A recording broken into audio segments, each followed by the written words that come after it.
Bitcoin is worthless artificial gold.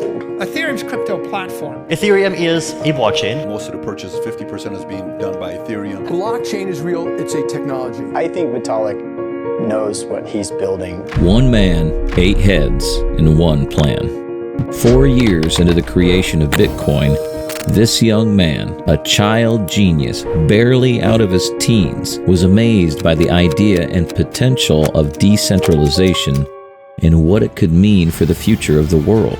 Driven by the ambition to decentralize not just money, but the very foundation of digital agreements, You can actually even go beyond that. Vitalik Buterin set out on a mission to create a more advanced, open source, and functional version of Bitcoin. And so, with a singular plan in mind, he created a fellowship of rings. 8 original thinkers, each bringing a unique perspective, skill set, and vision to the table. Together, they birthed Ethereum, the blockchain that would overtake Bitcoin and become the leading cryptocurrency, or so they thought. This is the true and uncurated story of the creation of Ethereum. The currency of, for, and by the people. This was the idea Satoshi Nakamoto had behind Bitcoin before his mysterious disappearance. A decentralized currency that was out of the control of the government and the powers that be. It was this idea that young Vitalik Buterin fell in love with that led to the creation of Ethereum. However, unlike Satoshi, Vitalik didn't subscribe to the notion of mystery or disappearing. And to fully understand why, we must travel back in time to the genesis. It all started back in 2010. At the time, Vitalik was only 16, a young lad obsessed with this game you might be familiar with, World of Warcraft. Like any other teenager, he would stay up all night, his eyes glued to the glowing screen of his computer. This wasn't just a game for him. It was a world that gave him control, where strategy and skill gave him a sense of accomplishment and belonging. For young Vitalik, who had always been more at home with numbers and code than with the rowdy, rough and tumble of playground politics, World of Warcraft was a sanctuary where he could be a powerful hero. But then everything changed when Blizzard,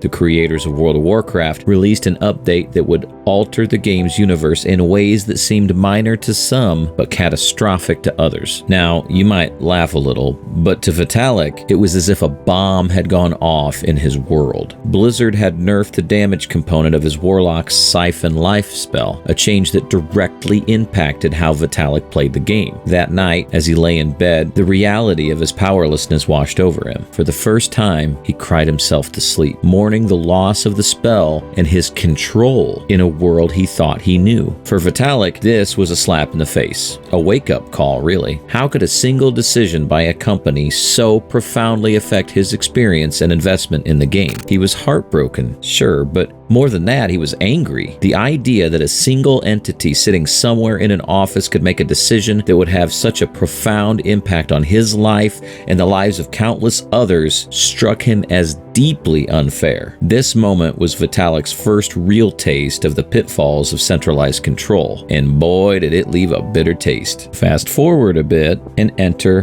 Dmitry Buterin, Vitalik's father. He sees his son's frustration and introduces him to something entirely different. Bitcoin. Now, Vitalik, with his sharp analytical mind, is skeptical at first, like everyone around him. Digital money with no physical backing? How could that possibly work? It was a puzzle, a challenge to the very notion of what made things worth something in the first place. But as he starts to peel back the layers, he begins to see the beauty and potential of decentralized systems. No Blizzard to nerf your assets. No single authority to pull the rug from under you. The more he learns, the more he falls in love with the concept. It's like a light bulb moment for him. The realization that maybe, just maybe, he didn't have to be a victim under someone's thumb. Now, let's not forget, Vitalik wasn't your average teen. You see, even before his foray into cryptocurrency, he was already turning heads. Born in Russia, his family moved to Canada when he was 6. And by 3rd grade, he was already in a program for gifted students. Mathematics, programming, you name it. Vitalik could solve problems that made adults scratch their heads and see solutions where others saw barriers. Heck, as a little kid, his favorite game was, you guessed it, Microsoft Excel. Yet despite his intellectual gifts, he was somewhat of a loner who preferred algorithms and online communities to the high school social scene. Now, Vitalik's journey into the world of cryptocurrency was not without its hurdles. Despite his growing interest interest, he faced a significant obstacle. He was, quite simply, too poor to buy or mine Bitcoin. Imagine that. The future creator of Ethereum couldn't afford a single Bitcoin. Irony at its finest. It was a problem,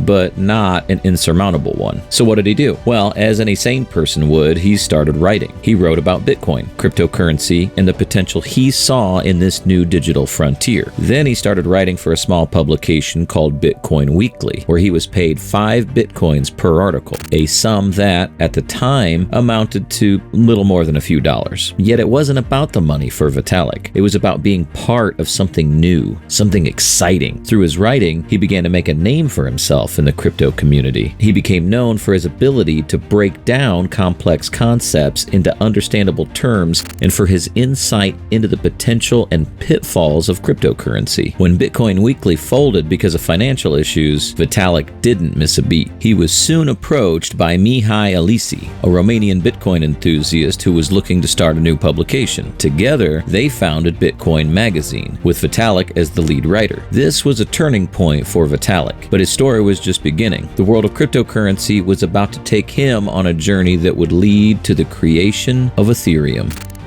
Online digital currency was created about 3 years ago, kind of flew under the radar. Now it's starting to actually gain some traction. Talk about the kind of attention that it's getting right now, especially from your clients. Yep, it is getting a lot of attention. People are fascinated by anything that makes new highs every day for weeks on end, which Bitcoin has done. Bitcoin is, these values of, decentralization, creating these open permissionless systems that anyone can participate in and that aren't just going to flop over and die if whoever created them gets bored. Bitcoin is the blockchain for money, and Ethereum is built from the start as a general purpose blockchain. 4 years. At this point, it had been 4 years since Bitcoin was introduced to the world. It was January 2013, and Bitcoin was on a bull run. Can you picture it? Bitcoin started the year at about $13 a coin and ended off at about $757 a coin. That's like trading an Amazon posture band for an iPad Pro, if you're into that kind of cost comparison. Now, enter young Vitalik Buterin, our protagonist, watching from the sidelines as the groundbreaking Bitcoin network exploded into popularity and value. Imagine being 19 years old and watching this unfold, your brain just buzzing with ideas. So, what does our hero do? He drops the Ethereum white paper. This wasn't just any document. It was a critique, a vision, and a roadmap all rolled into one. It pinpointed the big limits of Bitcoin and laid out a new protocol that promised endless possibilities. Ethereum wasn't going to be a one-trick pony. It was designed to be open-ended, a foundational layer for future protocols, both financial and non-financial. The white paper was a game changer. Vitalik, at only 19, had put forth an idea that caught the attention of the crypto underbelly. But an idea, no matter how brilliant, needs a team to bring it to life. Enter the early Ethereum founders: Mihai Alisi, Anthony DiLorio, Amir Chetrit, Charles Hoskinson, and later, others who would join the fold. Mihai Alisi was more than just a tall, handsome face. He was Vitalik's co-conspirator in founding Bitcoin Magazine back in 2011. By the time the Ethereum idea was taking shape, Mihai was already a trusted ally. He jumped on board early, ready to tackle the business infrastructure and legal frameworks needed to make Ethereum a reality. Then there's Anthony DiLorio, a true believer in Bitcoin's potential who started buying up coins when they were less than $10 each. He created the Toronto Bitcoin Meetup group, which quickly became a hub for enthusiasts, including Vitalik. When Vitalik shared his Ethereum vision, Anthony was all in, but he was prudent, seeking a second opinion from another crypto sage, Charles Hoskinson. Speaking of Charles, he's a face many in the 2021 crypto world might recognize. Before Ethereum, he was all about educating the masses on Bitcoin. When he got wind of Vitalik's white paper through Anthony, he saw its potential. Charles was clear. This idea needed a solid team to take off, and he wanted to be a part of that journey. Amir Chetrit, another early team member, had his faith in traditional finance shaken by the 2008 crisis. He was working on colored coins, an early precursor to NFTs, when he met Vitalik. When Vitalik invited him to join the Ethereum team, Amir was ready to dive in. As the team began to take shape, the focus was clear. They weren't just just building a new cryptocurrency. They were crafting a platform that could change how the world thinks about digital agreements and applications. But how did they build Ethereum? Late in 2013, after curating his team, Vitalik shared his white paper with his other crypto buddies who were like, dude, this is epic, and passed it on. Before you know it, the entire crypto community is buzzing about Ethereum. But here's where things got tricky. Vitalik had the brains and the blueprint, but what he didn't have was a giant pile of cash to make it happen. Enter the Thiel Fellowship, which is basically a golden ticket for young geniuses who want to skip class and build futuristic stuff. Vitalik throws his hat in the ring and boom, wins $100,000. Not too shabby, right? But that was just pocket change compared to what was coming. By January 2014, Vitalik, Mihai, Gavin Wood, and a squad of crypto wizards start grinding on Ethereum. A month later, Vitalik struts onto the stage at the Bitcoin conference and unveils Ethereum 2.0. Crowd goes wild. Fast forward a few months, and they kick off an initial coin offering, ICO, to raise some serious dough. Their goal? Unclear. But the result? A mind-blowing $18 million raised by selling 31,000 Bitcoins worth of Ether. Yeah, you heard that right. $18 million.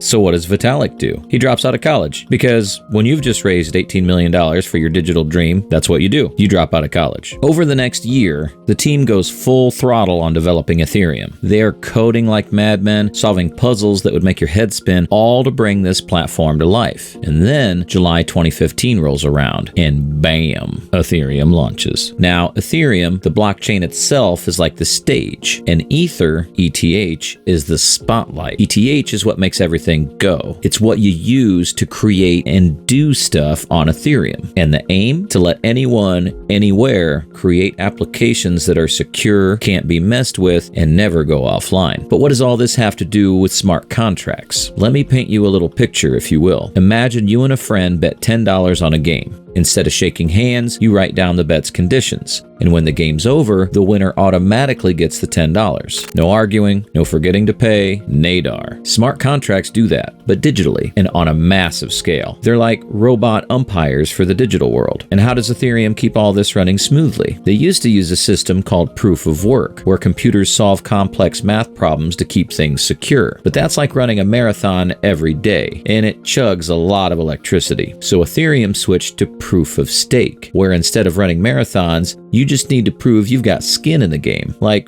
holding a certain amount of ETH to help keep things secure. It's smarter, greener, and it doesn't make your computer sweat. Building Ethereum wasn't like assembling a Lego set. It was a wild ride, from brainstorming in chat rooms to raising millions and coding up a storm. And that's just scratching the surface. But hey, they did it. They built a new world on the blockchain. But this doesn't really explain how and why Ethereum became so popular, does it? Well, first off, Ethereum's price has been on a roller coaster. Starting at about $2 in 2015, it soared to nearly $400 in June 2017. By January 2018, it was sitting pretty at $1,300. However, it wasn't all smooth sailing. By the end of 2018, it plummeted to about $85. That must have hurt. Fast forward to 2021, and we see Ethereum reaching nearly 4,000 in May. Then came the breaking moment in November 16, when ETH hit its all-time high at $4,891.70. But like any roller coaster, what goes up must come down. And by January 29, 2022, it dropped to around $2,500. And yet, despite the ups and downs, Ethereum has shown a remarkable ability to bounce back, with its price rallying to about $4,000 as of March 13, 2024. So, what's the secret sauce? Why has Ethereum become such a big deal? For starters,